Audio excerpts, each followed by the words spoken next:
We'll be right in the middle of it. Comes right left and right.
I think so. It's where like everything is.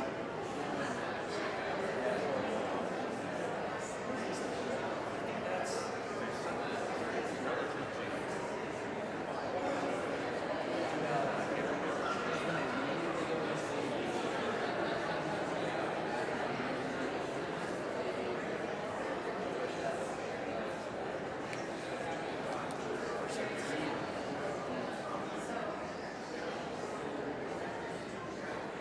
Makes sense.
Good evening. My name is Wendy Neal, and I am the Senior Associate Pastor here at McFarland. We are so glad that you have come this evening to hear from Mr. Yancey Redcorn and Mr. Miles Redcorn. Just a few housekeeping notes. You may have noticed that our building is under construction at this time. We are doing some needed maintenance on our 100-year-old building and hope to complete that work soon. So please excuse our mess this evening. If you need help finding your way anywhere, we have some greeters that are at the doors that have red buttons on, and they can point you in the right direction. If you need a restroom this evening, if you'll go through these double doors down the hallway to the tiled area, the bathrooms are to the left. So I want to share that in 2018, I read the book, Killers of the Flower Moon by David Grann, upon the recommendation of a friend and knowing that it was about historical events that happened in Oklahoma.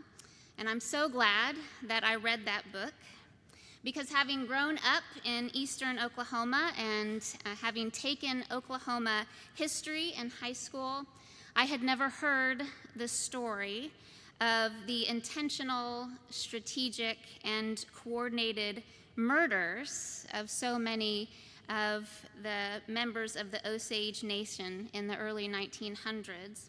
And I knew very little about the laws that required Native persons to have guardians. And so I am so grateful for all of those who have told this story for over a century now, and for those who are continuing to tell this story so that this history, and so that the people who were killed are not forgotten, and so that more and more people will hear it. We are so grateful to have the opportunity tonight to listen and to learn and to hopefully be changed.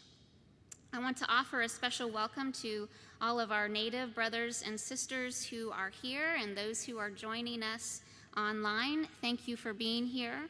And I am honored that we have Anna Marshall, Councilwoman of the Muskogee Creek Nation's National Council, with us this evening, and also Robin Jenkins, a renowned Muskogee Creek artist, among others.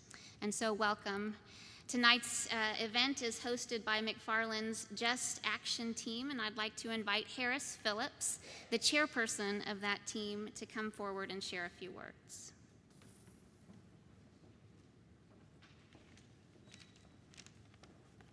Thank you, Pastor Wendy. I just want to say a welcome on behalf of the Just Action team. We are the sponsors of this event, and when I say we, it's definitely not me. Everybody with one of these buttons and a whole bunch of other people help make this possible that aren't wearing one of these buttons this evening. I would just like to share with you, if you will indulge me for just a moment, to tell you, I will read it to you because I don't have it memorized, what our statement of purpose is, because I think it is important, and I think events like this that we are so grateful for having these honored guests with us to help us fulfill the purpose of this committee.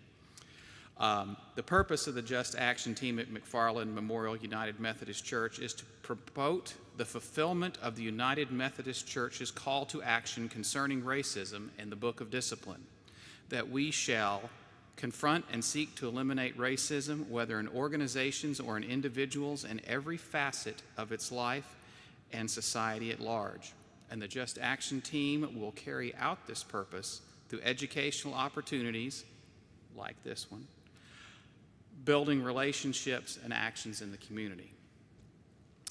And I would also be remiss if I didn't mention to you some of the other things that the Just Action team has going on. We are having a book study of the book Between the World and Me by Ta-Nehisi Coates that's going to begin on August the 1st.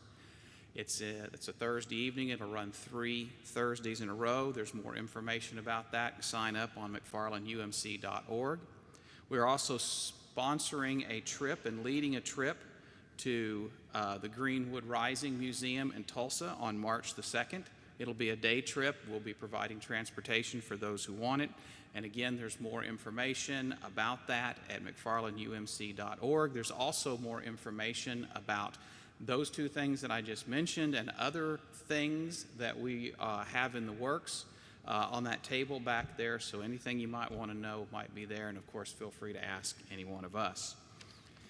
And now that I've gotten my plug in on everything, I'm just very happy to see so many people here. And I will turn it over to Zach DeFran.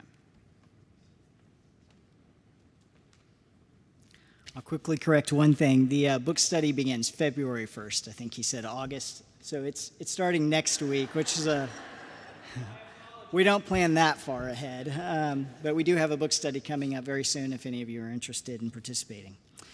In 2017, author David Grann released his book, The Killers of the Flower Moon, which chronicles a portion of the reign of terror unleashed on Osage people during the 1920s in northeastern Oklahoma. During this time, wealthy members of the Osage tribe were deliberately murdered in order to transfer their oil head rights to white people. Last fall, the same story was released as a major Hollywood film directed by Martin Scorsese and starring Leonardo DiCaprio, Robert De Niro, Jesse Plemons, and Lily Gladstone. Yancey Redcorn, a resident of Norman and a member of the Osage tribe, appears in the film as the Osage Chief Bonnicastle, We have the great pleasure of hosting Yancey and Miles Redcorn this evening. Yancey has a close familial connection to this traumatic period. Additionally, his father, Charles Redcorn, wrote a historical fiction book entitled A Pipe for February about the same Osage murders. With the huge success and attention this movie has received, Yancey has had the opportunity to walk the red carpet with other stars at the Cannes Film Festival and other premiere events. Yancey is joined this evening by his son, Miles, who was also involved in the film, serving as an assistant to the publicist. Miles has written a screen adaptation of his grandfather's book, A Pipe for February. We are thrilled to have both of you here with us this evening. Please help me welcome Yancey and Miles Redcorn.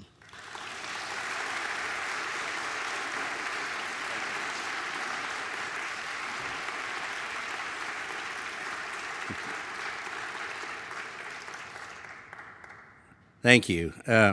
Thank you, Zach. I see a lot of familiar faces in here. I want to mention Zach Morris down here. He was in a couple of my scenes, a couple of the stars' scenes, in the movie. So it's good to see him. He's a good actor, and he's very funny. And I also see my old football coach, Coach David Gore, down there, and he coached me in football in high school, and probably knew me back then. And I think the last thing he thought back then was, I'm going to see Yancey Redcorn speaking at my church. And that's the truth. But it's good to see. He was one of my favorite coaches, actually. So it's good to see everybody in here. My mom's in front of me, and my Aunt Jennifer's here. And she had a lot to do with my dad's book, A Pipe for February. But to start this off on Killers of the Flower Moon, I'll start from the very beginning. A friend of mine was working in casting in Oklahoma, and he kept badgering me and saying, you need to audition. And I did a little theater back in the day, and he knew that, but I was like, man, all I see is these cattle calls, like are going out from Tulsa, Oklahoma City, wherever it's at. There's a line of about 1,000 people that you have to wait to go in and audition. And I said, I'm just not going to do that. So I was in Tulsa on a business trip, and he called me and goes, where you at? And I said, I'm in Tulsa. And he said, we're doing one in Tulsa at this hotel. And he goes, you need to come because this is the last audition in Oklahoma they're going to be doing it. And I said, man, I'm not going to do it because I just don't want to wait in line. He goes, if you show up, I promise you I'll put you to the front of the line. And I said, okay, if you'll do that. So I went there. I texted him and told him I was there. He came out, grabbed me, and took me to the front. And where you had to type in your name in the computer, your name, address, and stuff. And then you went and they measured you, and then they measured you for costume, and then you went and they took a picture of you, and you just said your name, and that's it. And then they say thank you, and you walk off. Well, as I was walking off, this lady tapped me and said, follow me. And I guess everybody else, not everybody, but a lot of people, they just said thank you, and they left the hotel. Well, she tapped me on the shoulder, and I didn't realize it till later that it was Ellen Lewis, who was the head casting director of the Killers of the Flower Moon, but I had no idea. But she tapped me on the shoulder. She said, come back to this room. So I went back to this room, and some person comes in there and gives me something to memorize really quick. It wasn't very much. And they said, somebody will come in here and do the dialogue with you. So I did that, did the dialogue with them. They said, well, wait here. And they left, and they came back, and they said, you need to go to another room. So then I went to another room, and they gave me a little more to do, a little more dialogue, and a different person came in and did the dialogue with me. And so I finished that, and they said, well, wait here. And then they came back in. I had to go to another room, and they gave me a little more to do. And so I went through that. And then the last one was, I went to this place, and they said, wait here. And it was where they went and videoed you. And so they gave me a little more to read in dialogue. It was about a page long. And they said, do the best you can, memorize it, and then come in and do the dialogue, and we're going to videotape you. And I said, or video you. I don't think they do videotape anymore. Actually, they did it on film, and it was like this. But so went in there when I told them I was ready, and I got to go in, and they put me in front of it. Was everywhere else was dark except for the spotlight, which was on me. And they said, okay, we're going to have this lady in the back's going to be doing the other person, and you can start when you want to. And so I was getting ready to do that, and they said, take off your glasses. And so you could kind of refer to the script if you couldn't remember. And so I had to take my glasses off, and I couldn't see the script. But luckily, I'm good at memorizing stuff, so I was able to do the whole dialogue with them. And the lady said, "Great." She goes, "Can you come back tomorrow?" And I said, "Sure." And then somebody said, "Well, he lives in the Oklahoma City area." And so she goes, "Well, you can come back tomorrow, or you can take this other dialogue. It's a little longer, and memorize it, and then knock on the door, and we'll do it now." And I said, "Well, I'll just do it now," and because I don't like waiting in lines, and I was already kind of tired of the whole thing, and what are the odds? So I did it, and memorized it again. Went back in there and did the same not the same dialogue, another dialogue, and then she said, "Okay, do you know how to speak Osage?" And I said, "Yeah." And so I just said some phrases in Osage, and because I'm actually a name giver in my clan, so I threw out that, and she said, "Okay, fine, we'll get back to you." So I left, and then I can't remember when this was, but I think COVID hit, and it was like a year, and it was, let's see, it wasn't until over a year I hadn't heard nothing, and then it was November of 2020. Was it when they film it? 2021? Yeah. Okay. Yeah, so it was November of 2020. And out of the blue, I get a phone call from, I'm not kidding, like Hollywood, and I answered it, and they said, "So you answered Redcorn?" I said, "Yes." And they go, "Well, we're here with the Apple production for this movie, and we wanted to know, are you available from March to October of next year? And you can't take vacations. You have to get off work. You have to do all this kind of stuff." And I just said, "Sure." And they said, "This doesn't mean anything. It means nothing." And I said, "Okay, I'm sure it does. I'm sure it does means nothing." Didn't hear from them again until January of 2021, and they said again, "Are you available?" And I said, "Sure." And they go, "We're going to email you. We're going to email you this script, or not the script from the movie, but we're going to dialogue, and you got to find somebody to videotape you of doing it." And so I said, "Okay." So they emailed it to me, and it says I probably had 3 days, or maybe even 2 days to do it. And so I found somebody to video it with me and take it. And it was 2 pages, and they said you can either memorize the whole thing, or you can make it your own. But if you make it your own, you've got to use the first 4 sentences verbatim, and you got to end with the last 4 or 5 sentences verbatim. So I memorized it and went over and over and over it. But then I decided to make up my own, and because I was tired of doing the memorization. So I basically just kind of started. I memorized the first four sentences, and then I just ad-libbed through the rest, and then I ended with the last sentence. And I'm seriously, that's all I did. And they said it could only be 1 minute and 30 seconds, no more, or else I'd be disqualified. And I couldn't get it under 3 minutes. And finally, I just said, "Man, send it in, just email it."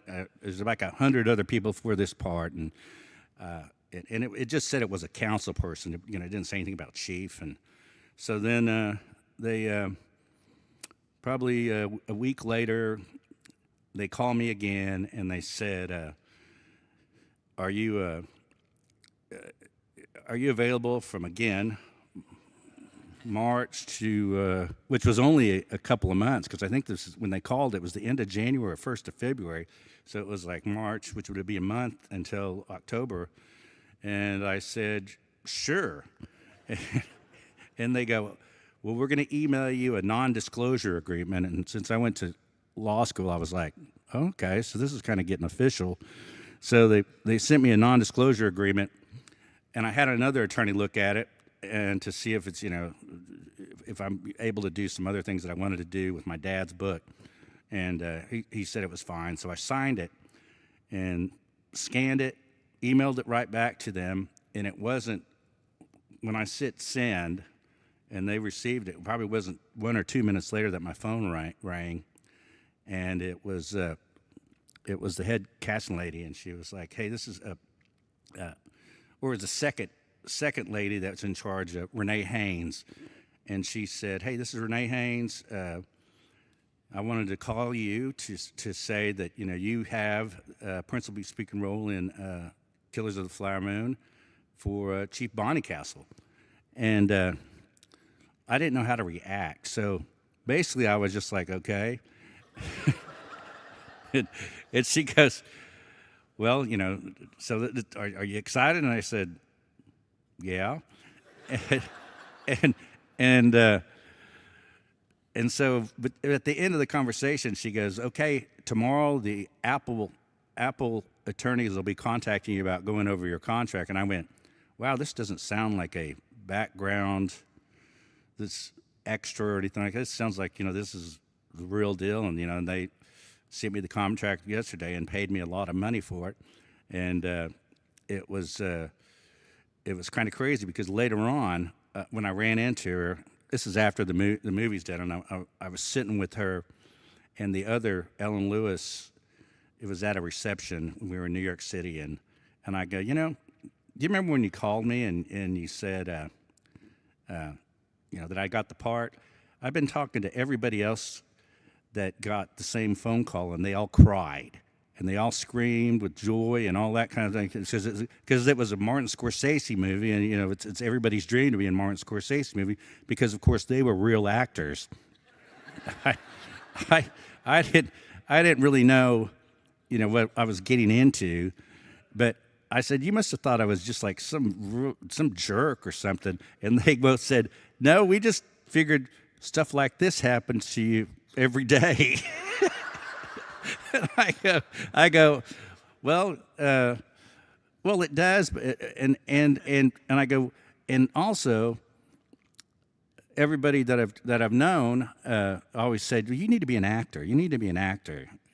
And I said, the only way I'd be in a movie is if Martin Scorsese's directing it, Leo DiCaprio's in it, and Robert De Niro. Other than that, I am not doing a movie. So, and of course that's a joke, but so I just wanted to give you how that background is. At the same time, after I got the part, I got another email from OU Press that published my dad's book, A Pipe for February, and they said that Apple Inc. wants to buy some rights to my dad's book to use in the movie. And so we had to negotiate that, and they paid us for the rights of the movie. And of course, the opening is the prologue of my dad's book. And I'll read that in a little while because that's one of my favorite parts, and that's a good story too about it. But through that, and then when it started filming, my son Miles got a job as the assistant to the publicist, which meant he got to hang out with Martin Scorsese all the time and see what he was doing. He became friends with them and really had a good relationship with him. He was there through practically all the time through the whole production until the end and after and post-production. But I'm going to introduce him and let him talk a little bit about his experience. Thank you. Hi, everybody. Where to start? I guess, so they wanted to use, how I ended up getting on the movie was while they were doing, or before they started shooting and while they were doing research. And I think this was before they had decided they were going to use the prologue, or they're in the process of it. But Scorsese's researcher, and she's an executive producer on the movie, and does his archival work and historical research for the movie. Marianne Bauer wanted to talk to our family because she had read Pipe for February. And I think this was, while they were talking about using it. And they came and had lunch in Pawhuska with us. And I kind of talked my way into the job because I've been into kind of obsessively interested in film for my entire life, probably. And was able to kind of talk my way in. She was like, "Oh, you want to be a filmmaker?" Which I'm sure she hears all the time. And she said, "What are your favorite actors?" And I was like, "Oh, Robert Mitchum." And she was like, "Robert Mitchum?" And then, so she was trying, it was last minute, so she got me this job as the assistant to the publicist, and she kept saying, "I'm sorry, this is like all there is. I didn't know if I could get anything else." And then I didn't know what to expect, and I picked up the publicist and was driving him back to his hotel on our kind of first meet. And he was talking to me, and kind of this 80-year-old man who's been kind of around the business since like the 60s, a long time. And we were driving, and I was talking to him, and he was like, "Yeah, one of my first jobs was driving Lucille Ball." And I was like, "Okay, this is pretty cool so far." And so, working with him is pretty fantastic, getting to work with a lot of the producers and stuff and kind of be around them consistently and develop relationships with them. And just develop a relationship with him was fantastic, yeah. One story about him, his name's Larry Kaplan, and he's been a publicist for Scorsese and a bunch of other directors for really big films, and so he just knows everybody in the business. But when Miles picked him up, I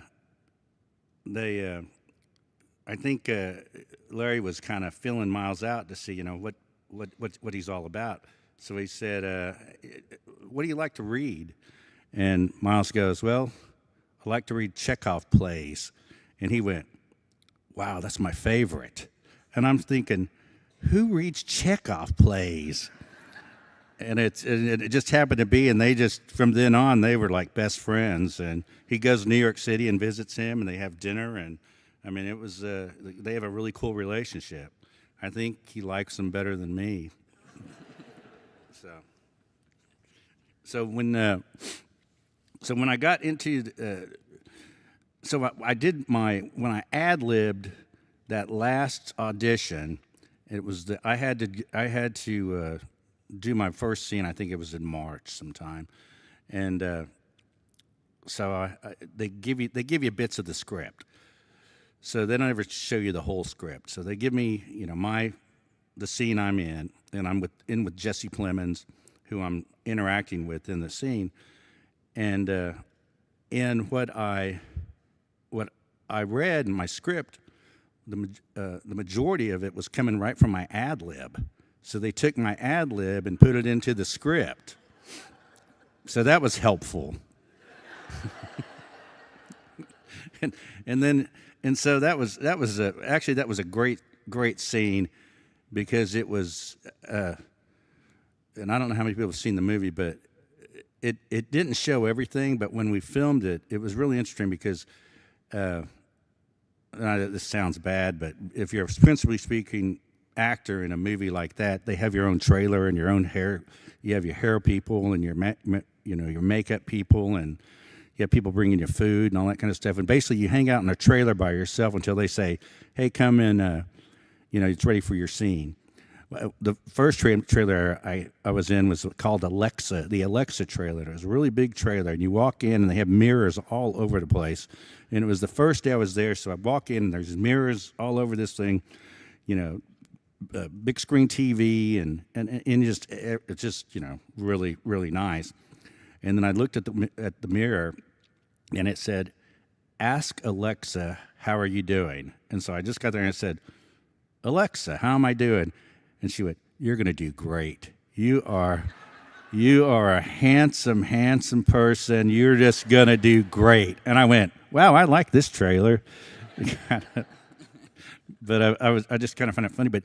But so they don't come and grab you. So they grabbed me for that first scene with Jesse Plemons in the cafe, and they take you in the back way. So I went and came in the back door and came in, and I could see the backs of these Osages that were playing Osages, and most of them were Osages, but I didn't see who they were. So I sat down in the front, and then Jesse Plemons was right there, and they said, "Okay, let's roll and let's you know, was it say rolling? Did they say action? Okay, rolling, action." And then I had to start it off, so I just started off in my my lines, and so I started off, and it's like my first line kind of goes, "In the old days, we would fight these people," and so I'd been doing it in the trailer just by myself, having it all down like that, but I didn't realize that the background guys were told to just be aggressive, and when I'd say something, to go "hoy" or "huh." So I said, in the old days, we would fight these people, and it was "hoy," and I just kept doing it, but I wanted to turn around and go, "All right, that's great," because it sounded awesome, But what was great about it, we had to do it in all these different angles, and I never turned around. I just kept, concentrating and, going through, doing the lines over and over and over again. And finally, when it was over with, we get to leave first and then go to our shuttle and drive us back to a trailer. But I turned around and I was walking out, and sometimes I get emotional just thinking about this, but it was my first cousins back there, my uncles. The majority of them were, 95% of them were Osages, and it was like, real, like we were back in time, and it was my, great-grandfather and my grandfather and all my great-uncles and stuff, and we were doing that scene that they lived, so it was really emotional. I was like, wow, these, I didn't have any clue who they were that was behind me doing this, but it was all my relatives, so it was kind of a really cool scene. I had one in the roundhouse scene, and we had to one of the scenes was I was having to talk, and since I was the head of the meeting, so I'd have to talk to De Niro, and then I'd have to talk to Lily Gladstone and other people in the room. So I'd be, doing my lines, and then I had to look at Molly, or Lily Gladstone, when I was talking to her, and her sister had been killed, and that's the scene. And I looked at her, and she had an expression that reminded me of like my great aunts and my grandmother and all the ones that lived through the 20s that survived. And it almost cheered me up, but I had to keep going through the scene. And I was telling Lily that too, and she was saying, yeah, it was heart-wrenching for her too, because she could feel it too. We all could feel it, because there was Osages in that roundhouse as extras, and they were crying in the scene too, because it was really emotional on what we were talking about, because some of the people's relatives were killed during this time. So everybody even though it was 100 years, it was fresh in everybody's mind, because we heard all the stories. So sometimes it got trying to be in the movie. It was really trying. And very emotional. So after we did the correct lines from the script, it was I got called to go to Leo's air-conditioned tent, where he had a sofa and a big screen that he looked and watched the stuff, and they said he wants to talk to you. So I go into his tent, and he points to the script. He goes, "Don't do the script. I want you to scat." And I'm like, "Scat?" And I said, "Okay." And so I just walked out, and I'm going, "What is scat?" And finally I went, "Oh, ad lib." I thought for a second he wanted me to do some, Ella Fitzgerald scatting or something like that. But of course, he's 80 years old, and so scat is, that means ad lib. And so I was walking back. It wasn't like 30 seconds as I'm walking back to where I sit down. They have all the cameras set up, and they start saying rolling, rolling, rolling, rolling, rolling. And as they're saying rolling, rolling, rolling, I'm going, I have no idea what I'm going to say. I have no idea what I'm going to say. So when they said action, I just pretended I was my great-grandfather talking in the 1920s and ad-libbed through that. And after I was done, De Niro came over and pat me on the shoulder, and he said, "That was great." And then I was walking out of the roundhouse, and Leo came over and gave me a fist bump, and he goes, "Man, that was a great speech." And as I was walking out, I go to myself thinking, I don't remember what I said. I have no idea what I said. And so, that's just, a couple of scenes. It was hot. It's always about 105 degrees. And what was interesting is there was a lot of people on crew that were from Canada, New York, New England, San Diego.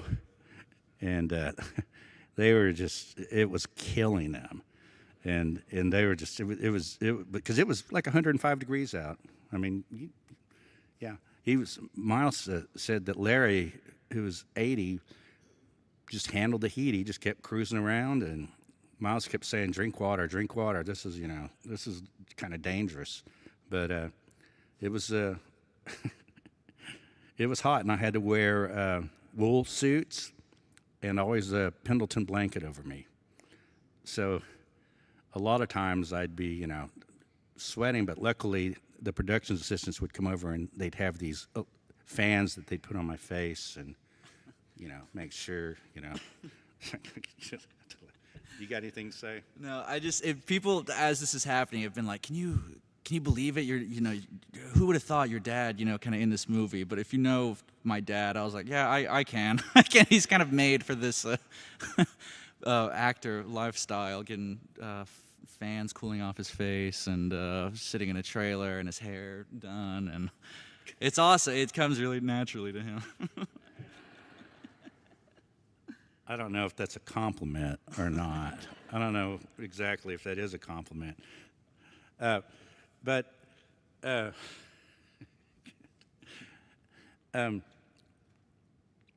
through this experience, I kind of it brought me closer to my Osage people because we were all together in it, and it brought me closer to my family because they were some of them in it. And it kind of helped us to come to some sort of terms of what happened to us in the 1920s, because we just kept it between ourselves and no one ever really talked about it. No one really ever said anything.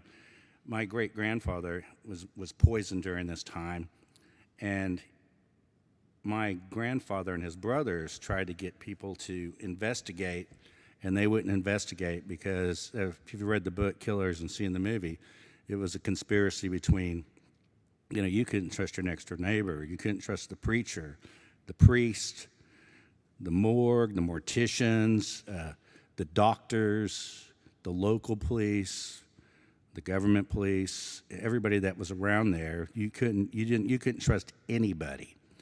So them trying to get somebody to investigate my great-grandfather's death was not going to happen, even though they tried. It just wasn't going to happen. So, I mean, that's not just my family. That's, a lot of Osage families that lived through that time. And, which brings me to my dad's book, A Pipe for February. In his book, which David Grant had read my dad's book, when he goes out and talks all the time, he always says that it's his book is better than his book. But that's what. Although our family hasn't made a lot of money, not like David Grant, but he always says that, and it really helped him because he called my dad, and my dad went up to Osage and hung out a week with them and showed him around to. Around Pawhuska and Osage, where all the events happened in his book. And my dad's book's based on fictitious characters, but factual events with some embellishment. But so he showed them around, showed David Grant around, and they became really good friends. And it helped him do it helped him do more research that he hadn't thought of. And so when I got my role, and then they asked to use my dad's book, later on I come to find out during COVID, they were going to do that. Tom White and Leo DiCaprio playing Tom White, but during COVID they kind of started doing a little more research, and then Scorsese read my dad's book, and he said, this is going to help us really do this movie well, because it gave the Osages color. It gave them a little background on what Osages were thinking, what they were doing, what the scenery was like, what they dressed in, what they the houses that they lived in, the cars that were driven. My dad got in specifics about that as far as, and the characters. Not that David Grand didn't, but my dad got really specifically in the characters and what the Osages were thinking at that time. So they've used a lot of my dad's book throughout the movie. It's funny, when I first saw it, I was like, wow, there was these scenes, and I go, wow, that's right out of my dad's book. Wow, that's right out of my dad's book and stuff. But they used that first prologue from my dad's book, and I was trying to put it into a movie starting back in 2009, and I had meetings with these production people, big production companies, and every one of them said, because my dad had written a book, along with my mom, they wrote, I mean, not a book, they wrote a script, a movie script. And so I would talk to them, and every one of them would say, this is great, but you've got to get rid of that beginning. It's too boring, and you got to start off with a murder. And I'd go, well, that's kind of like the best part of it. It's a great opening. And they were like, no, it's not. You'd have to get rid of it. So, got denied because I wouldn't pull the prologue. Lo and behold, 10 years later, the mastermind and genius, Martin Scorsese, said, I want to put that prologue at the beginning of Killers of the Flower Moon. So I was a little ahead of my time, unfortunately. But what did I do with my? Oh, there it is.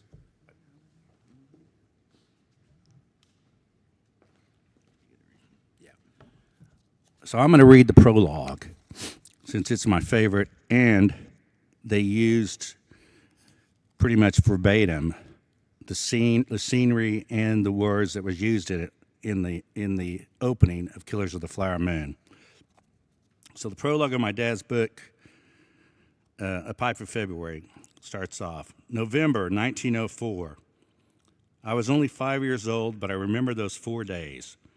Dad and Grandpa were riding ahead on horses, and we were traveling in a wagon to a camp where the families were planning to bury a pipe.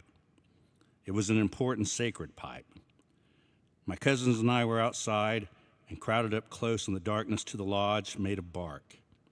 Inside, the old men sat in a circle, and a small fire flamed in the center of the lodge, and the women sat in an outer circle, and the women sat in an outer circle next to the walls of the lodge. The Nonhanjinga, who led the meeting, spoke, and we could hear him. Tomorrow, we will bury this pipe person.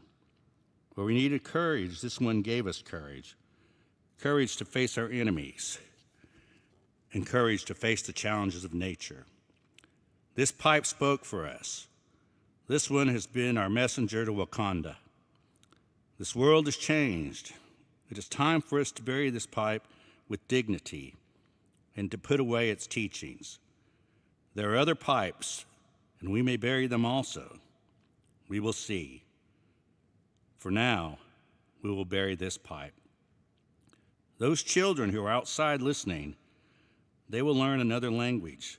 They will be taught by white people.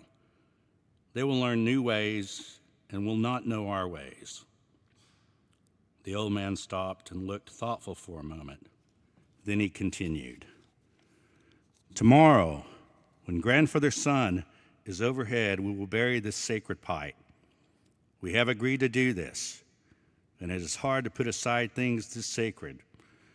Still, tomorrow we will bury this pipe. A woman held the pipe wrapped in its woven cover. Her husband was the keeper of the pipe for his clan, and as his wife, her position was to look after the pipe. She held it cradled in her arms and close to her breasts, and in her grief she rocked the pipe as she would rock an infant. And when the woman could no longer restrain herself, she began wailing a prayer song for one who has died. So that's the prologue of my dad's book. That's fantastic. I think his book, Pipe for February, is such a great example of how fiction and storytelling can really paint a really clear picture of a real thing the way he does it, as opposed to like a nonfiction book or a more historical novel. I think he does a really good job through the characters and through their events and their setting to really paint a picture of what life was like then, based on what he had heard and stories he had heard. And I think the color that it helped give to Killers of the Flower Moon, is a lot of us existing outside, in that time, existing outside of just the murders, where in the, and obviously that's a huge thing, but I think within the book too, and even outside of all the fun, all the money and the parties and the nice cars and everything that we had, I think a big part too is just showing that they kind of try to tap into with Molly's character in Killers, and that's a bleeds through Pipe for February, is that the culture shock that all these Osages are going through at whatever age. When you look at, the book takes place in 1924, and 20 years, 15 years before, they're living in Indian camp, they're living in bark lodges, they're speaking Osage, are all like native Osage speakers, and then within a decade, they're the richest group of people on the planet and speaking English, and their hair's short, and they're driving cars, and it's a really hard thing to reckon with. And I think that's one of my favorite parts of this, and that opening scene in particular, where it talks, showing us how forward-thinking we were, to look forward and see what was happening, and to see that, like, what we're going to lose a lot, and we have to consciously be ready for that. And that's kind of what that pipe represents, and I think it's a beautiful opening.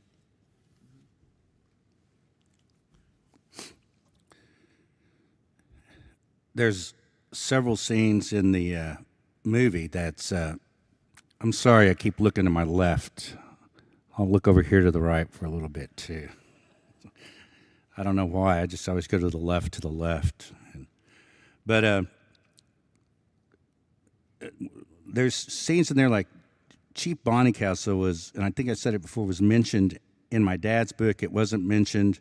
He wasn't mentioned in Killers of the Flower Moon. I think after they read my dad's book, they probably had a chief, but they said, let's make it Chief Bonnycastle, since he was a chief in the early 1920s.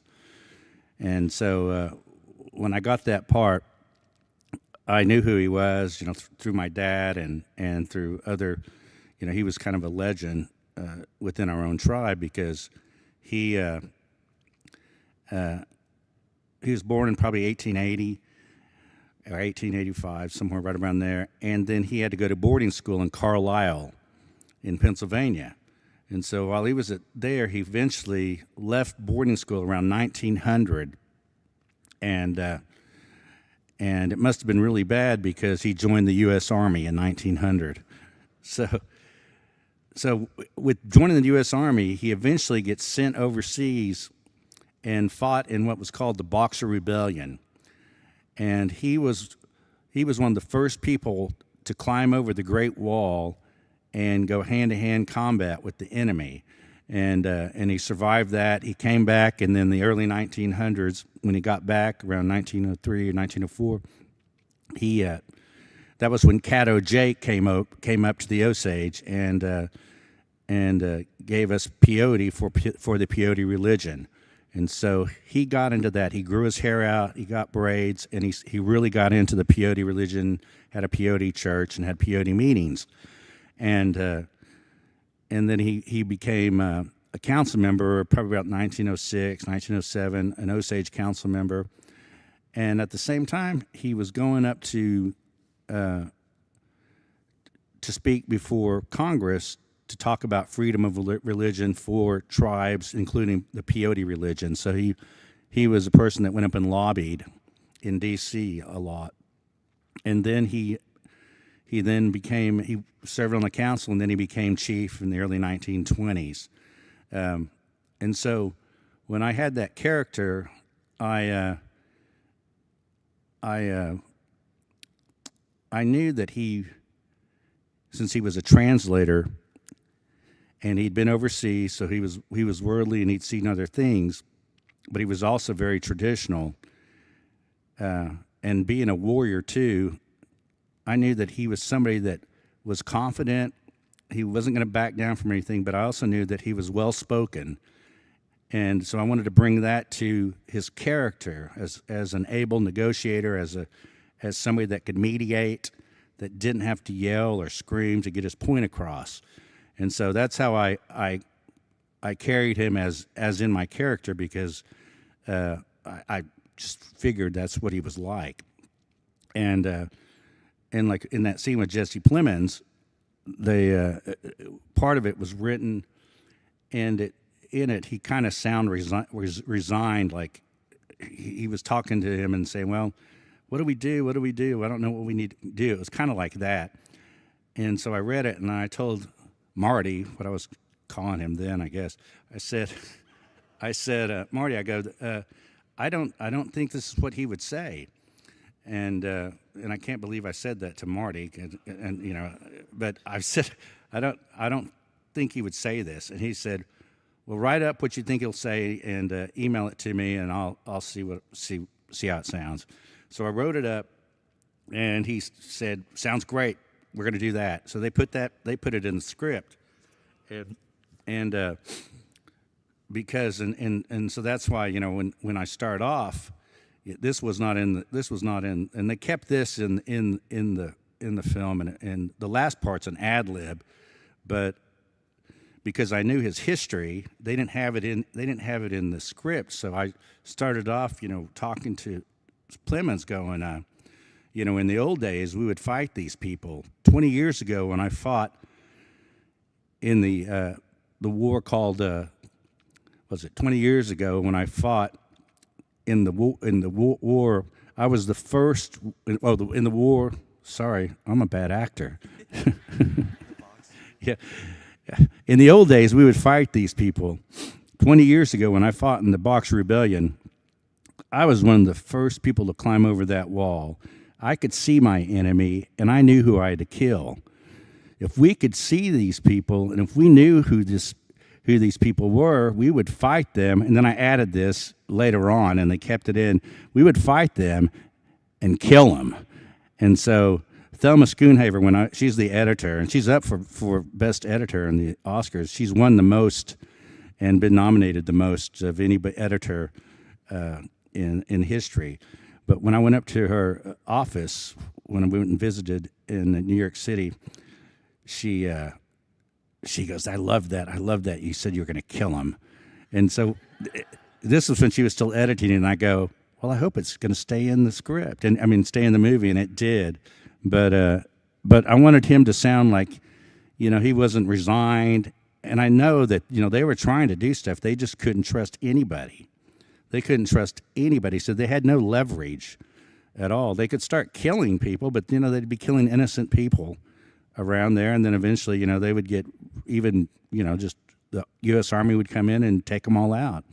So there was not much else that they had as far as any control over. One thing they had control over was their culture. And in my dad's book, he talks about that a lot, how they grasped on the culture, how they tried to listen to the elders, and how they tried to live in the modern world at that time to help them get through the reign of terror.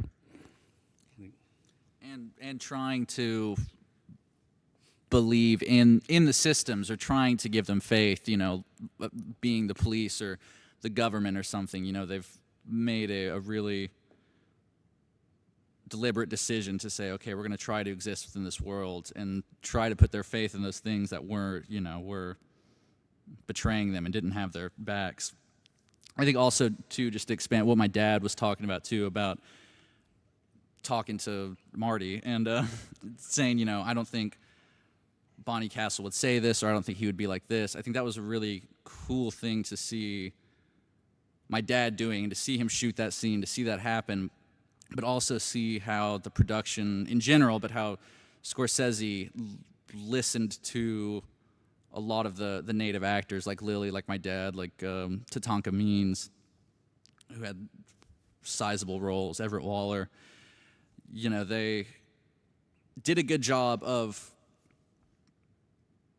presenting their case and them listening and getting to be represented, I suppose, as more than just victims, which is what typically we're relegated to, whether that be in movies or books or old westerns or anything. Kind of did a really good job of asserting our agency, and Scorsese being smart enough to know that, like,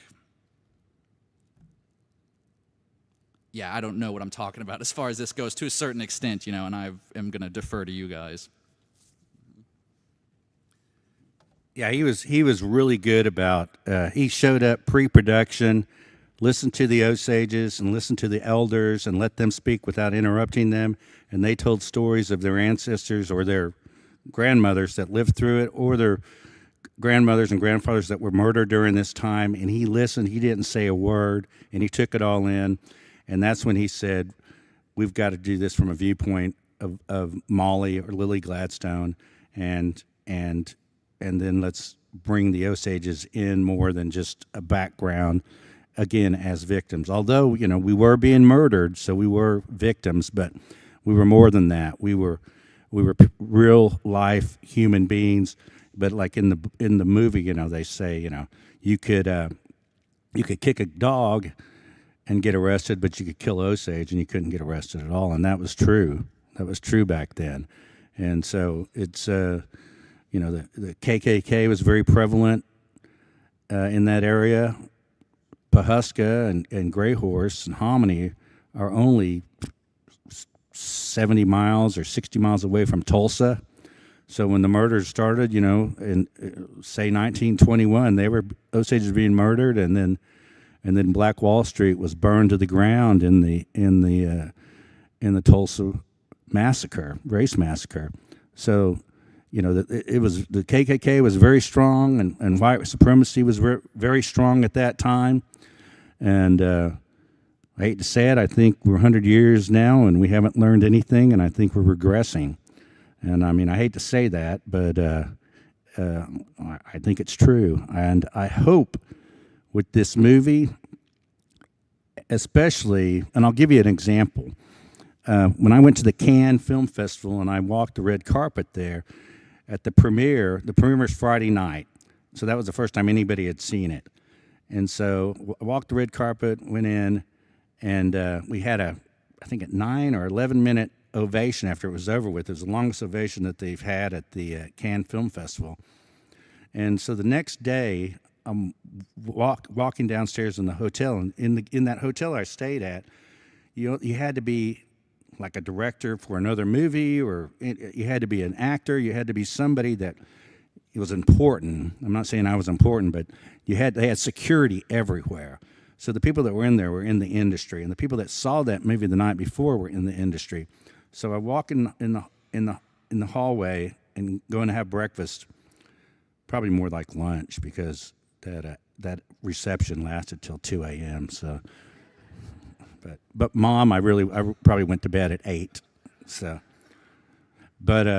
so I'm walking the hallway, and this African gentleman, in his accent, he came up to me and he said, and he was real emotional. And he said, "I saw you in that movie last night, Killers," and he got really emotional. He said, "Thank you for being in that movie, and thank you for bringing it to Cannes, and thank you that I got to see it, and that international people are going to see it." He goes, "That movie's not just about your people. That movie's about my people." in Africa. He goes, it's the same thing the colonists, colonialism did to us is what happened to you in the movie Killers of the Flower Moon. And I had several people from different countries that were directors and actors and actresses that came up to me and told me that. And they go, I'm so glad that this is international because it's our story too. You know, we were colonized and we were murdered and killed just like the Osages. And so are other tribes, like the other tribes, you know, is it the councilwoman here from the Muskogee Creek? They had the same thing happen to them. They own Tulsa. Tulsa is their land, and they have control over Tulsa, and now legally. And it was stolen right from under them. There's murdered, plots to get that land, and that's how the leaders of Tulsa back then got a hold of it, was by murder and blood, and so the Osages we're not the only ones that this happened to, and there's plenty all around of us, and so it's not just the Osages story. It's other indigenous people and tribal people from all over that it's happened to. So it was just, some people are griping in the indigenous community that there should have been an Osage director or a Native director, but it's not realistic that somebody would have handed them $200 million and get it shown all over the world. But it was directed by, I'd like to say it's directed by Martin Scorsese in collaboration with the Osage Nation and the Osage people. So I just hope that after you see the movie or after you read my dad's book, that people will have an understanding of how to treat each other and how we would like to treat each other all over the world. And I think, you know, we need to treat each other as human beings, and not as anything less, because no one's any better than anybody else, unless you have a trailer named Alexa that says you're the greatest every time you did that. But I think Miles wants to read, since we're talking about the Osages and how they thought, but also I think one of his favorite passages and one of my favorite passages in my dad's book. Do you want to read that? Okay. This is from towards the end. I think also something this passage illustrates, and a big thing in the book, and you see in Lily's performance too in Killers, is also outside of the culture change or the trauma. There's showing the resilience of indigenous people and kind of how, I guess their resilience and how they can keep, just how strong they are as a people. Let's see. It was the people and the earth creatures that created the clans that gave insight and courage and those other qualities to individuals like Monsenopin. But he was not the only one to have qualities like the ability to look through my eyes and into my soul and to know why I wanted to paint him. Many of them had those qualities. Qualities like that, I suspect, are not limited to a single group of people, such as Osages, nor are such traits limited to a race, such as Indians. Still, I must begin with my search somewhere, and I will begin with Osages. Those are good qualities that I want as a guide to live by, and I want to paint them so that others may use and enjoy them. That may be a lot to ask of some pencils and brushes and tubes of paint and linen canvas, but those things may very well be all I have to work with. Then someday, when I know I'm a capable artist, I will paint Grandpa. It's short, but it's really beautiful, and there's a lot of short, small passages like that through the book of my grandfather bleeding through with the way he wrote and talked about Osages and talked about the culture, and outside of that, just as an individual, talked about himself.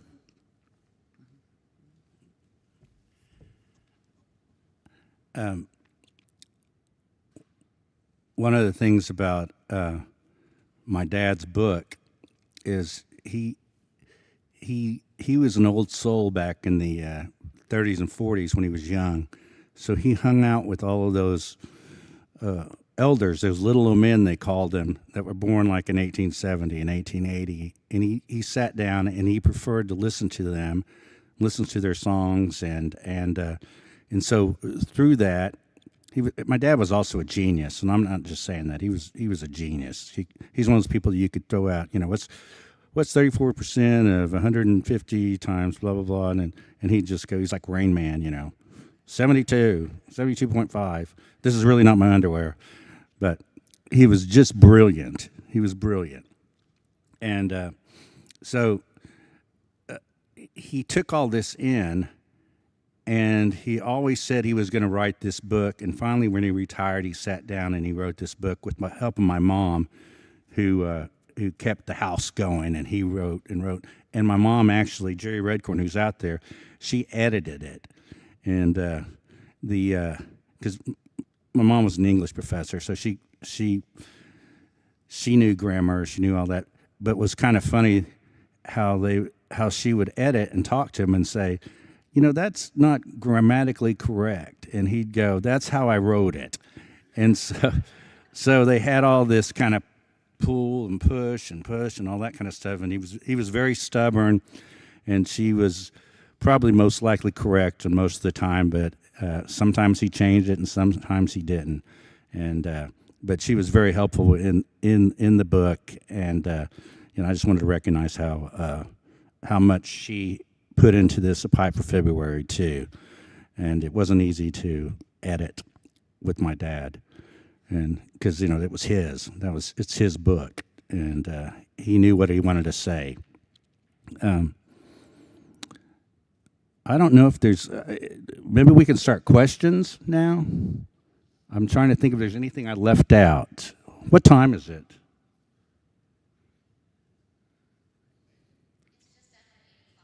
Okay. It's hard for me to tell time because I can't see the sun or the moon in here, and that's how I tell time. I look at the sun and the moon, and I know exactly what it is. So that's just me, because I live off the land, and that's just this. I have to wear this stuff just to fit in modern times, but usually I just like to wear a breechcloth and walk around in my moccasins. So. This is kind of out of the, it's not anything that I'm used to right now. So I just feel out of place. But anything else? Did I leave anything out? What else were we going to? I wanted to tell you how everything I was doing with the Killers of Flower Moon and how I got the part, and then how Marty listened to me, and he also listened to other Osages, and he wasn't like because there are directors that I hear won't listen to anybody. It's just the way it is, and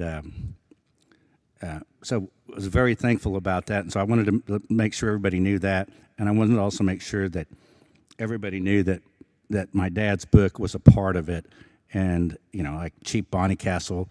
The Bon Bon Cafe, that's from my dad's book. Them shooting the bell in the movie, that's from my dad's book. Anything else can you think of? The scene where the guy's begging, the white guy's begging the older Osage guy to buy a car. Please, please, please buy this car. Right. Yeah, that's from my dad's book. So there's, a lot of that happened. He's told stories of my uncle, his Uncle Waken, who became his grandfather after my great grandfather, was murdered, and how he had several cars and several houses, and my grandfather and grandmother also had several houses, several cars, and they had chauffeurs, and they had people that worked for them. They had stables and racing horses, and they all dressed they either dressed traditional, sometimes they dressed traditional, sometimes they dressed to the hilt. I heard my great-grandfather and my grandfather had a humongous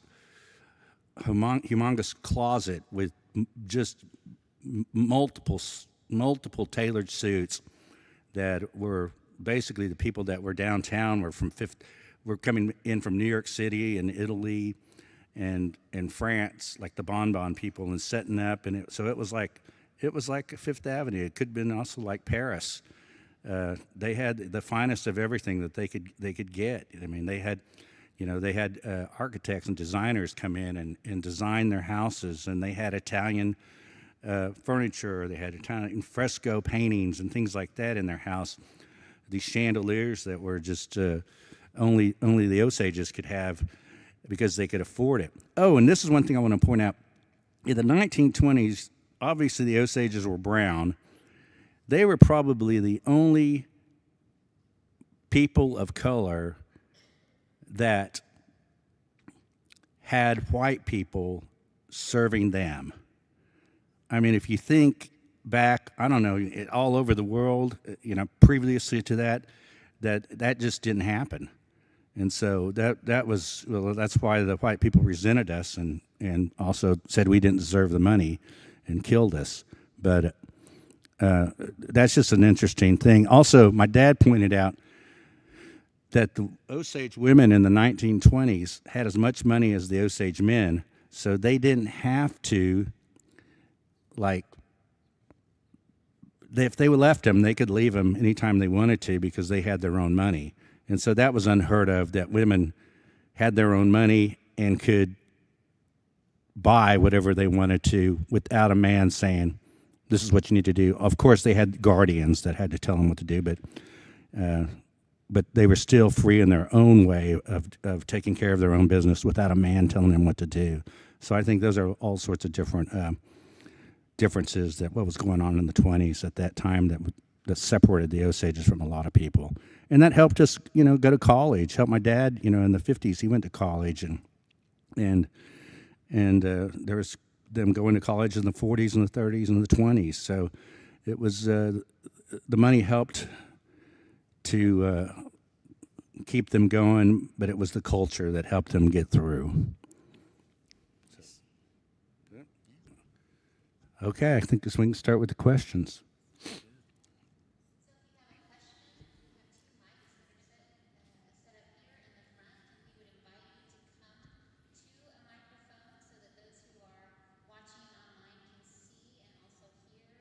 Well, and so please come as you have a question.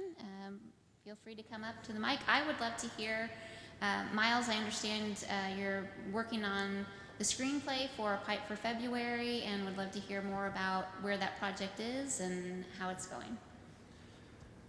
Yeah, it's fairly early in development, but I'm writing it as a mini-series, like a 5-part mini-series, and expanding on things in the book. And there's nothing official that's happening quite yet. Like I said, it's still early on in development, but Scorsese and his people and his team are kind of actively helping us develop it and get into the right rooms and talking to the right people. But it's been really cool to adapt his book, and screenwriting and directing is something I've always wanted to do. So it's interesting how those two things kind of overlap just at the right time.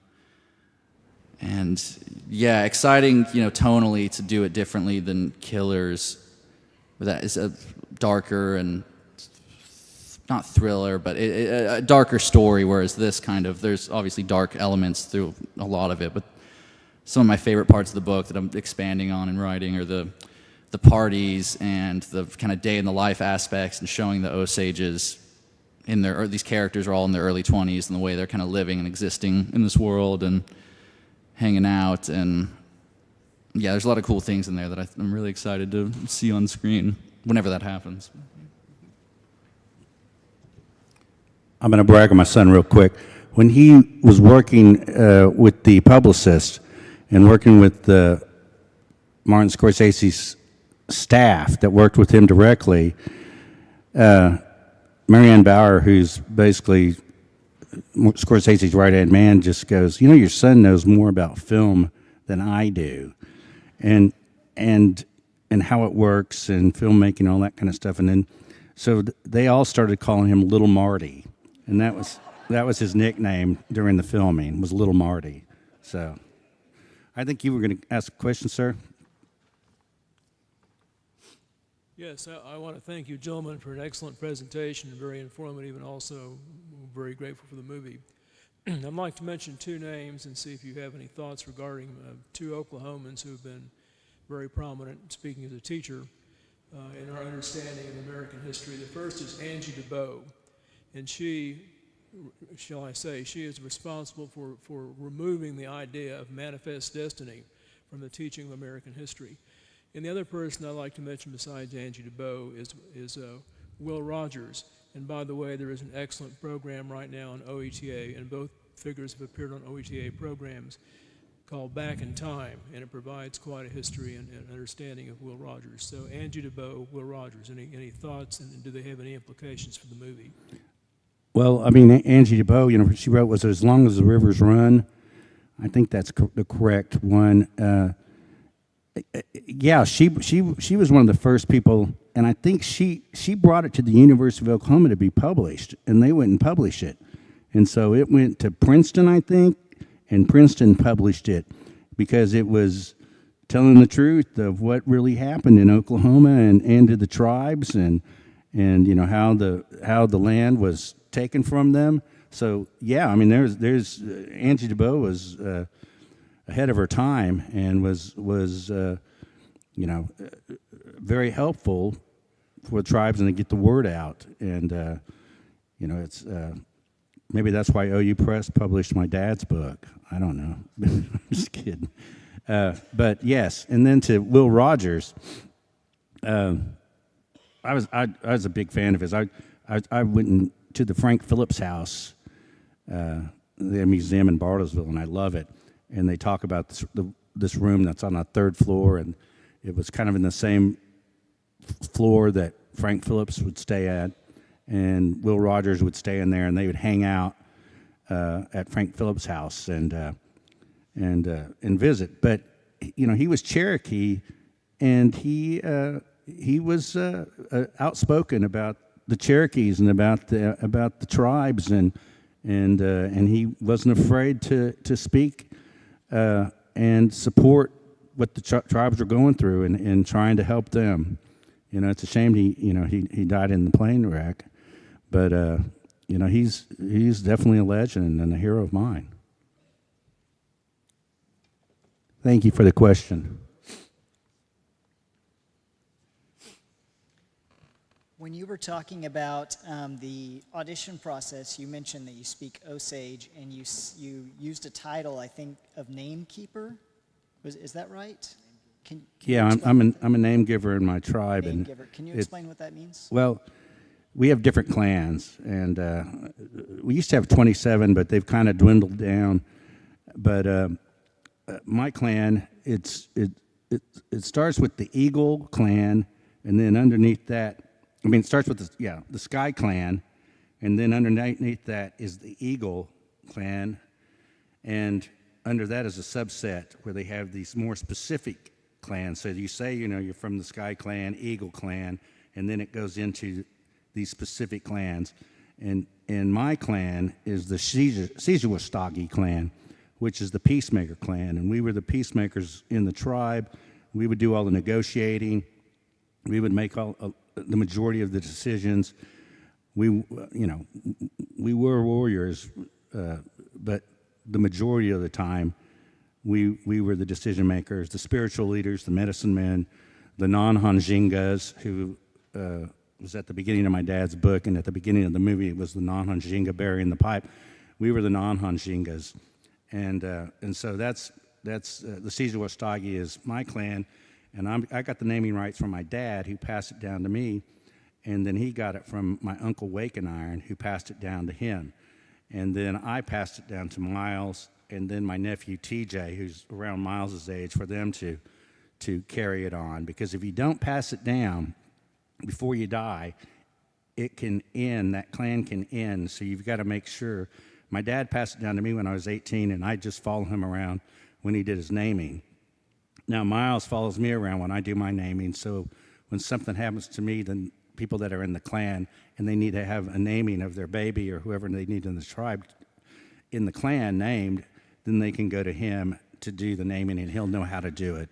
And there's certain names in the clans for that we do, like, for the first son, second son, third son. There's names. They're not just one name, but there's multiple names for the first son, multiple names for second, third, and in those clans, and first daughter, second daughter, third daughter, and there's these certain structure that we follow. And the name giving in the tribe is one of the oldest ceremonies that we've had. It goes back to when we controlled Missouri and Kansas and northern Arkansas and Oklahoma and Illinois and Indiana. It goes back to then, when we were mound people, the Cahokia Mounds. We had name giving going on then.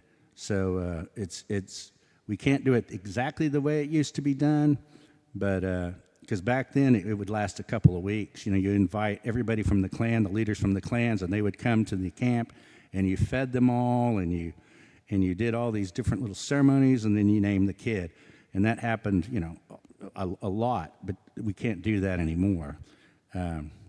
Although I would love to do that. I'd love to take off and spend time doing a naming and feasting and dancing and everything. It'd be great. Maybe I'll bring it back. So, but yeah, thank you. Yeah, Caesar was Stagi clan and Peacemaker clan. So there's we're of the sky, and then there's the earth people, and there's some of those Osages that are 6'6", 6'7", 6'8". They're the physical part of the tribe, and they were massive warriors back in the day. So I was curious if the making of the movie and the publication of the events into popular consciousness has brought any healing or catharsis to the tribe. You want to answer that? Yeah, I can only speak for myself, but I think also from my perspective, looking at other members of the tribe too, I think to an extent, yeah, it's really powerful and feels really good for it to be entering the kind of public consciousness finally, because it's one of those things too that, like my dad was saying, like we didn't talk about it too much, but it also was, I was aware of it because my grandpa's book, and it's something as an Osage you grow up knowing about. It was funny when Killers the book was getting really popular, and they're going to turn it into a movie, and people would be like, "Man, this is crazy. Have you heard this story that this book's talking about?" And I was like, "Yeah, I've known it kind of my entire life." So, but it's exciting for sure for it to be kind of entering the public consciousness, and is really validating finally for that to be happening. And I think this is just hopefully just the very beginning of a prolonged conversation. Also, I've noticed that a lot of our younger Osages, 7, 8, 9, 10 to 15, are very aware now and are even wanting more so to be involved in our Osage ways. So this has kind of helped us even more so, giving a life to our younger people that, we do have a lot of young people that are involved in what we do all the time, but we have even more, and there's a lot more pride going on with who we are, especially at the ending of the movie, and it just shows that we're still here and we're still going on and we're still alive, and actually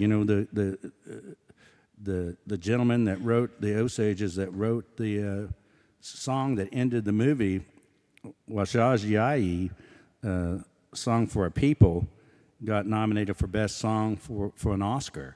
So, that's going to be great. And what's going to be really interesting, hopefully, when they have the Academy Awards, people get to sing the songs and all that stuff. Hopefully, they'll get to be on stage and play that song with the drummers and the singers, which would, show even more so to the world, who we are in our music and our songs.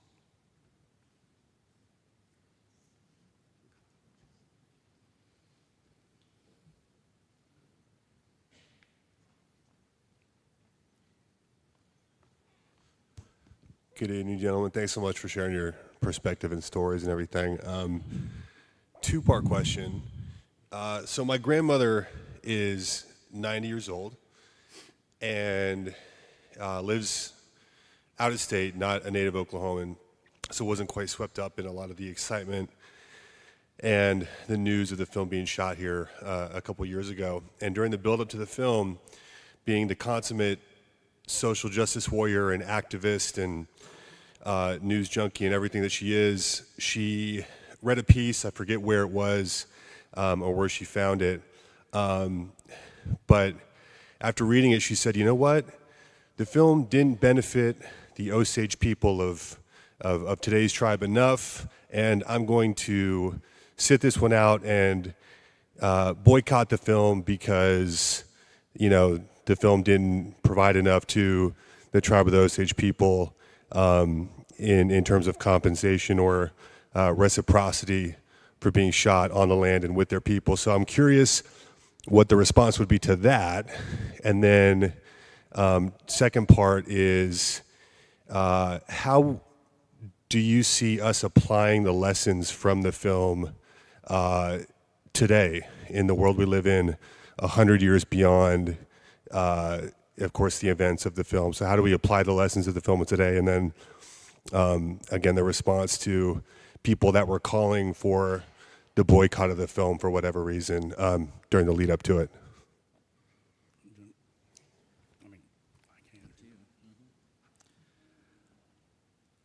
Yeah, I guess I suppose I think everybody's opinion in regards to this movie, especially from an Osage or a Native perspective, is valid in any way. I think, again, just speaking for myself and what ways kind of I've been able to move forward in my career and kind of my life and what I've wanted to do through how this movie has kind of helped has been a positive, and I think getting these conversations started is a positive. I'm not too aware of the particulars in specific with how the tribe itself was compensated and the people, but I know there was a lot of, you know, the Osage Nation News, the newspaper there, outlet, was always given first press releases in regards to anything with the movie, and there was a lot of long conversations that happened about those things and how the tribe was going to participate and how that was going to happen. But I suppose to the specifics of that, I'm not too... Well, the Apple and Martin Scorsese could have did whatever they wanted to. They didn't have to film it in Pawhuska. They didn't have to consult the tribe. They could have just did it their way and had Leo DiCaprio play Tom White and do the original script that they wanted to do before they changed it. And just gone on their way and filmed it in California or, you know, Atlanta. But after in the pre-production, and I think I said that earlier, Scorsese met with the Gray Horse elders and let all of them stand up and tell their stories, and he listened to them, and then that's when he changed. He said, well, we need to make this a little more, we have to make this more directed through Molly's point of view, and then that's when they changed the script and you know, had Leo playing Ernest Burkhart, and they kind of changed the direction of where it was going because of that, because of how they expressed themselves to Martin Scorsese. It changed his mind on what he was going to do, and they also, the chief asked him, you know, if you're going to make this film, you need to use all of our artists, our people that, because we still, you know, during our traditional dances, we still dress as they dressed back in the 1920s in their traditional clothes. And he said you need to use those ladies and men that make those. And so the costume department hired a bunch of beaters and leather work and ribbon work, painters, artists. They hired a lot of them, and also they hired a lot of Osage consultants. I was a consultant in different parts of the movie, so they compensated us through that. But it also, there's a lot of Osages now that are going on in the movie business, not just doing acting. The lady that worked directly with Jacqueline West, who's up for an Oscar. Jacqueline West is up for an Oscar for Best Costume in Killers of the Flower Moon. The lady that was assistant was Osage Julie O'Keefe. She's now making a living working with Netflix and other companies as a person that's a costume designer, but also she's now turned into a producer. So she's just one person, but there's a lot of other people, and there's a lot of people Miles' age that have moved on and working on crews in different movies. You know, they're working on Twister. They were working on Tulsa King. Of course, they were working on Reservation Dogs, but they've also moved. Some of them have moved out to L.A. And started working with the people that they were working. My nephew, TJ, Miles is same age, but practically, he got offered by the head of the art department of Killers of the Flower Moon, who lives in L.A., a job to be his assistant to move out to L.A., but he didn't want to move out to L.A. He just said it wasn't for him. But there was a lot of offers from different people because of some of how the Osages had worked and worked hard and proven themselves in the industry. So it's helping out in that. It's helping it out giving our younger people pride in being in creative and using our creative mind, which a lot of us do have, and I know a lot of Osages do, because we have a lot of artists and writers and musicians, just like anybody else. No, we're the only people that have artists and musicians and stuff, but no. But like everybody else, it's helped. And was that your first or second question? Okay, good. And I think also to your point too, I think there's always with, in particular, historical situations like this or just anything, I think there's always more work to be done. There's always something that could be done better. There's always more things that need to happen as we move forward. And so there's probably a multitude of things that could have been done differently or done better, which is understandable to be maybe upset about that. But I think as a way to get this conversation started and to get this into the conversation and into the zeitgeist, I think this thus far is a pretty fantastic start, and it needed to happen some way, and this was a pretty good way for it to start. And I think also to your second question in regards to how should we have these conversations moving forward to take the lessons from Killers, I think there's a lot of things, and I think that's a lot of it is up to the viewer too, but I think also, really for a lot of people taking a hard look at their past or their history or at themselves and saying how did this happen? How did other people let this happen? How are people complicit? How have I been complicit? How is this still going on in one way or another is a big thing to have to step back and kind of look at it not just as a period piece or like a time capsule, but how it relates to now and how it continues to bleed through. Mm-hmm. And one more thing to add, and I think I said it earlier, I've been calling it directed by Martin Scorsese in collaboration with the Osage Nation. So I said that earlier, and I still believe in what I say. So thank you for that question. And I can't believe you're wearing an LA hat, but that's nah.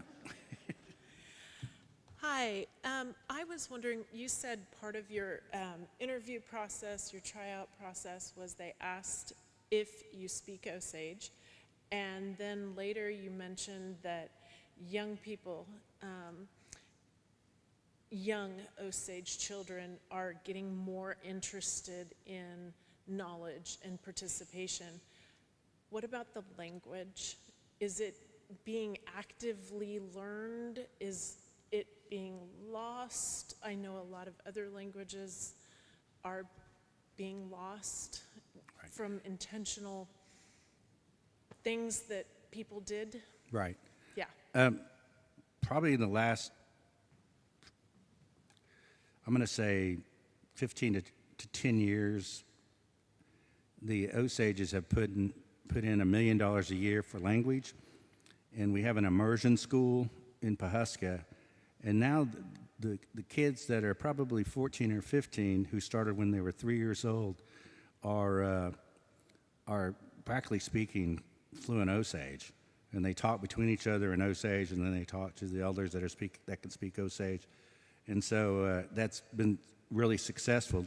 They've also, because of COVID, they started an online program so you can be an Osage anywhere and take classes. You know, you can enroll these classes and you show up at a certain time, and they have an instructor, a paid instructor, and they're paying the instructors well to teach, you know, beginning, intermediate, and advanced. And so you just kind of move your way up when you take the classes. So it's kind of one of the most important things to who's ever in office, the chiefs and assistant chiefs, is to make sure that that money keeps going into the language program. And if they could give more, they probably would give more. But I think $1 million a year is pretty good to help out. And we had oil money, but now we've got casino money, and so that's we have to use it. It's not like when tribes get casino money, they can just give it to anybody. But because of the Indian Gaming Regulatory Act, I think I see a couple of federal Indian law attorneys out there that can say, but they have to use that money because of the 1988 Indian Gaming Regulatory Act for services like housing, education, which language comes under, health and welfare, elder care, everything. But it's up to the tribe on how they want to disperse it. But they have to set it up, and they have to show where that money's going to in order for it to be legal using the casino money under federal law. So that's, a lot of people say, well, and I know some tribes give out per caps to some of their tribal members, but some tribes don't. Some tribes keep it and put it into other, and some tribes do both. It just depends. Actually, it depends on how big your tribe is. The smaller your tribe is, the better, easier it is to give out per caps. But the Osages don't. I'm just waiting for them to start, so I'm just going to, so I can quit my life. Yeah. But thank you for that question.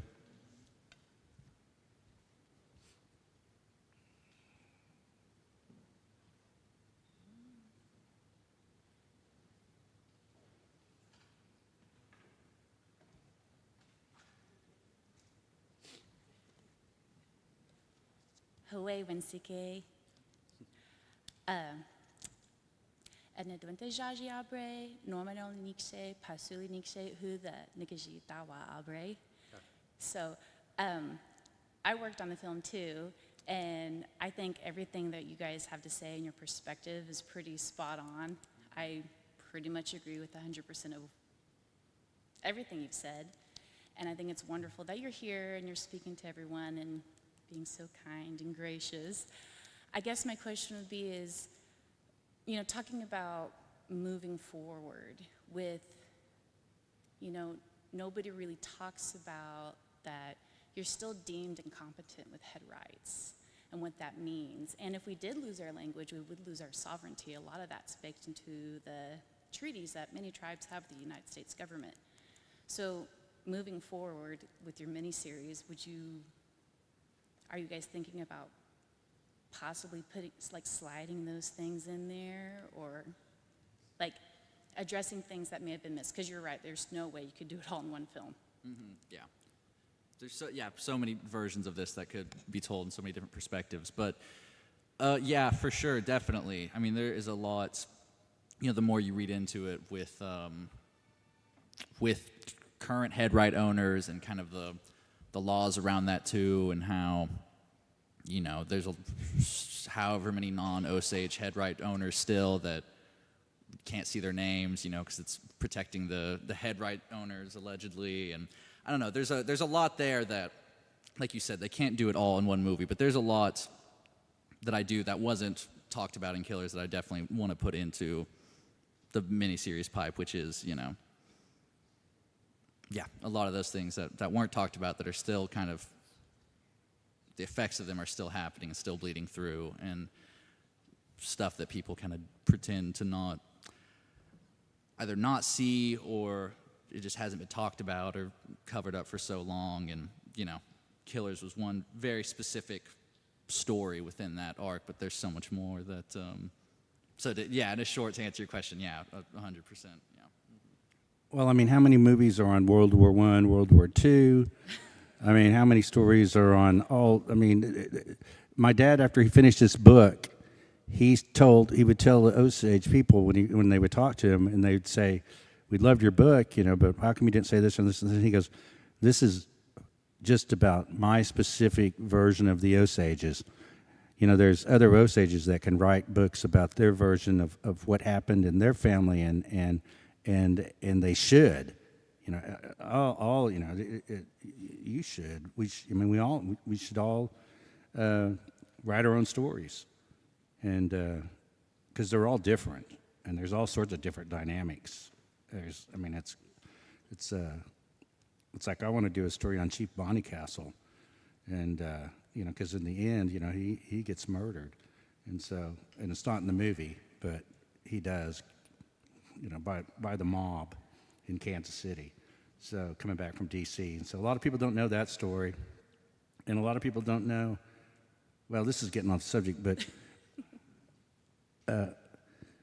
Harry Truman from Missouri was backed by the Kansas City gangs. And the Kansas City gangs, you know, gave him money when he started running. I guess, you know, starting probably as a rep and a local congressman, and then they kept giving him money to where he was elected senator. So they basically controlled him. And then when he became president, they were also, Kansas City gangs were working with Bill Hell. So when Truman became president, he pardoned Bill Hell, you know, as a favor to the Kansas City gangs. So Truman was in with the Kansas City gangs, and you know, he's, you know, kind of with the mob, but it's an inch. Oh, here, sorry. No, you're fine. I think also too, just on I think the perspective of Pipe for February, to kind of your point, what you were talking about too, with it being from these young Osages perspectives, it gives a lot of opportunity that Killers didn't have to talk about the bureaucracy and the kind of legislation and the legal way that they went about this stuff that is still, you know, there, and seeing it clearly. Because obviously there's some of that with Molly's character, but a lot of it isn't through her eyes. So I think this gives a really good opportunity to address a lot of that stuff. Okay. Also in my dad's book, it's to her point, the guardian that was over my great uncle Waken and my great grandfather, who was eventually murdered, he sold a lot of their land, and my great uncle was the one. There's in the book it's called the Grand Hotel, but in Pawhuska it was called the Duncan Hotel, and my great uncle Waken Iron, the guardian used his money to finance and build the Duncan Hotel, and they put in all of it was, you know, when it hit into the 1920s, it was one of the nicest hotels around, and it was all because of my great uncle Waken's money they put into it. And so they kept saying, you own it, this is yours, and there was a lot of business going on in it. And he was like, well, I'm not seeing any kind of return on it. And then eventually, real quick, the guardian told them, I'm sorry to tell you this, but they weren't doing business very well, so they had to file for bankruptcy. So we're going to pay you $10,000. You got 10 cents on the dollar on it, so you should be thankful for that. And then they sold it to another friend of theirs. It was a brother, yeah, you're right, to them. And so that's how they got a hold of that hotel. they scammed my great uncle Aiken using his money to build it, and for them to finish it, and then they bankrupted it, and paid him 10 cents on the dollar. And the guy that scammed him, my dad said he was driving him in his car, as he would chauffeur his great uncle or his uncle around town in his big car, and he said, "Hey, stop right here." And he stopped in front of the Duncan Hotel, and he pointed up on I think it was the fourth window up there, and he goes, "You know the guy that ripped me off on the hotel?" And he said, "Yeah." He jumped and out of that window and committed suicide and landed on that sidewalk right there. He goes, "You may have scammed me out of the money, but I'm still here, and I think I got the better part of the deal." So, I mean, that's a guardian story. That's an attorney and a guardian that happened all the time to Osage, like you're saying, which we will, as Miles said, we will show that in the movie. Anything else?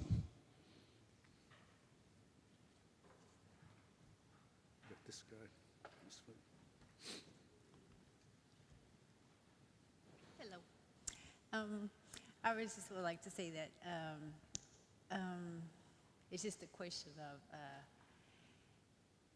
as we see the movie, or if you've seen the movie, I personally have taken something with me from this movie, and me and my husband had on our anniversary.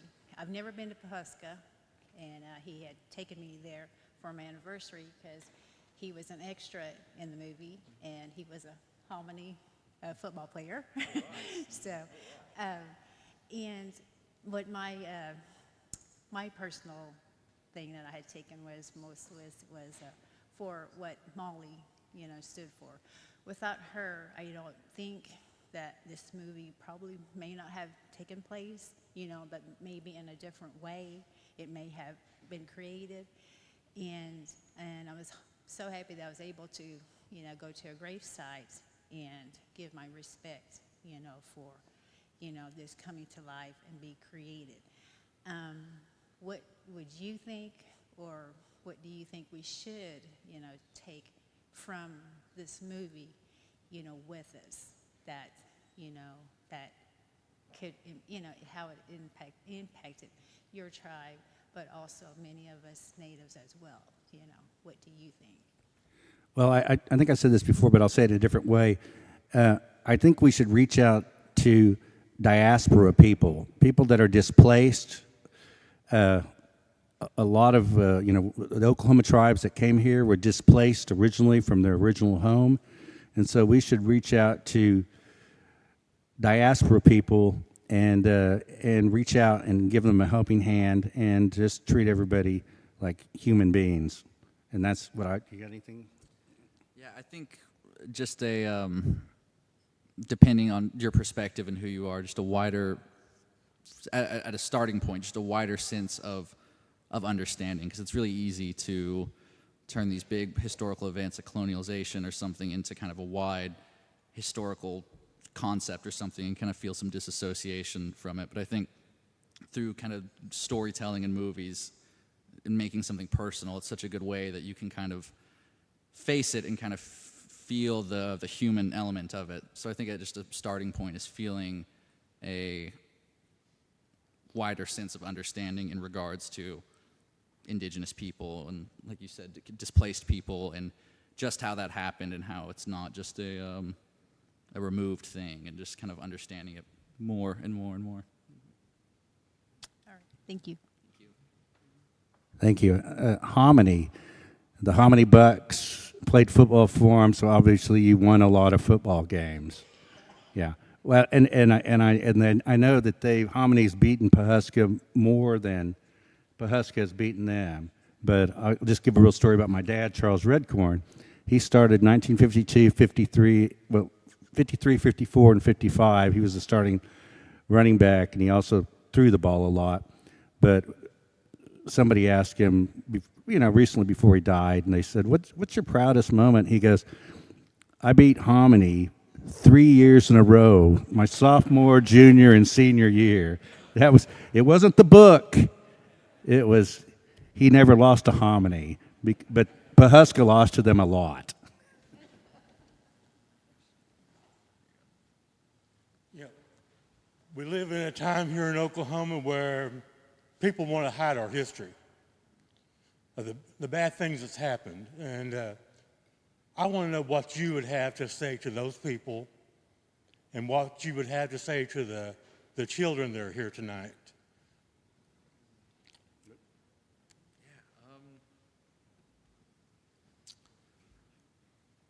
Thank you for the question. I guess I suppose,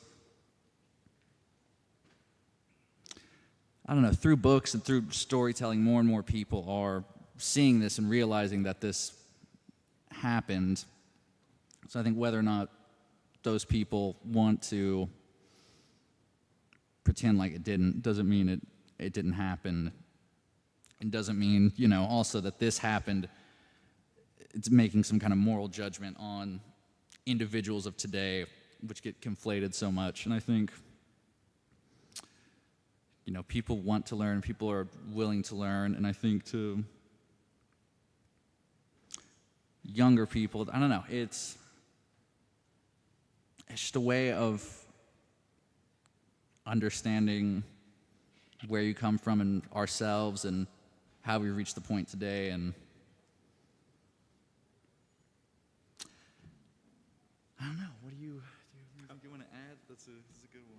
No, I think he wants me to come and talk about House Bill, is it 1175 or whatever it is, and how it's affecting our teachers and our educational systems, where if they teach anything or teach a book that's going to make anybody else feel bad or less than, then they can't teach it.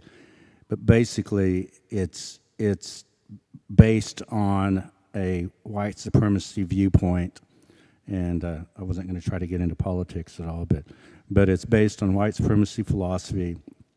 In there's only one viewpoint that they really want to hear from. It's like the teacher from Nowata, Oklahoma last year didn't teach Killers of the Flower Moon to her students because she thought she was going to get fired. And there's a lot of teachers that are feeling like that right now too. So, here in Oklahoma, it's quite a battle to get the books into the school libraries. So people have to get them outside of it. And I don't know if it's going to change or if it's going to get worse. But I hope the younger people will take notice and affirm their rights to have a fair, educational system for everybody, not just for one part of people. So, thank you. And I'm not going to let you badmouth the United States of America. It's a bad joke. Well, I just want to say to everyone, you would join me in thanking Yancey and Miles Redcorn for coming out here this evening.